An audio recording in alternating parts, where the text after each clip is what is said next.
हरीम की साजिशें अब असवंद के सामने आती जा रही हैं। जिस तरह से वो फराज के आगे पीछे घूमती है, ये बात अब असवद को खटकने लगी है और उसका हाथ पकड़ना, अपनी तरफ बुलाना भी उसे नज़र आ रहा है। अब असवंद के दिल में शक पैदा हो गया है कि हरीम उसकी वजह से नहीं बल्कि फराज की वजह से इस घर में आई है। वो बात जो फराज पहले ही उसे बताना चाह रहा था और जिस पर असवंद यकीन करने को तैयार ही नहीं था, अब वो बात बिल्कुल सच साबित हो रही है और असवंद को लग रहा है कि उसका भाई और भाभी बिल्कुल सच कह रहे थे।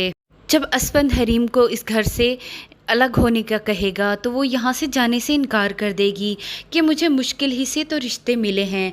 जिस पर असवंद उसे कहेगा कि सिर्फ़ एक रिश्ता फराज, तुम फराज के लिए ही यहाँ आई हो। इस पर वो असवंद के साथ झगड़ा करने लगेगी। अपनी सास की तो वो फेवरेट है ही, अपनी नंद को भी उसने अपने जाल में फंसा रखा है। सबीन हरीम को कहेगी कि तुम कुछ भी कर लो, लेकिन तुम कभी भी फराज के दिल तक नहीं पहुंच पाओगी। हरीम अब ओछी हरकतों पर उतर आई है। वो आरिफ को घर बुला लेगी और अपनी सास के सामने खड़ा करके कहेगी कि ये समीन का साबका मंगेतर और इसका फुफ्फोजाद है। वो आरिफ से पूछेगी कि तुम यहाँ क्या लेने आए हो। इस पर आरिफ कहेगा कि मुझे सबीन ने यहाँ बुलाया है।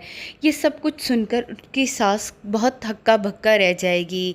समीन इनकार करेगी, लेकिन समीन की बात पर कोई भी यकीन नहीं करेगा। उसी वक्त फराज भी वहाँ आ जाएगा। फराज जब आरिफ को मारेगा तो वो इल्ज़ाम लगा देगा कि उसे तो सबीन ने बुलाया है, वो तो यहाँ इसी के कहने पर आया है। सबीन अपनी सफाई देगी, लेकिन कोई भी उसकी बात पर यकीन करने को तैयार नहीं होगा। ये सारी साजिश तो हरीम की रची हुई है।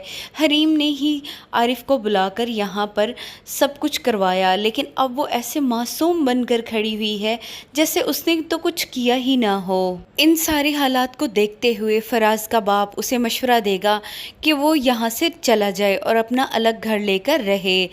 उससे वो कहेगा कि जब तक वो यहाँ से नहीं जाएगा उनके हालात कभी भी ठीक नहीं हो सकते। इस वक्त यही बेहतर है कि वो यहाँ से चला जाए। उसका बाप उसे कहेगा कि मैं तुम्हें यहाँ से निकाल नहीं रहा।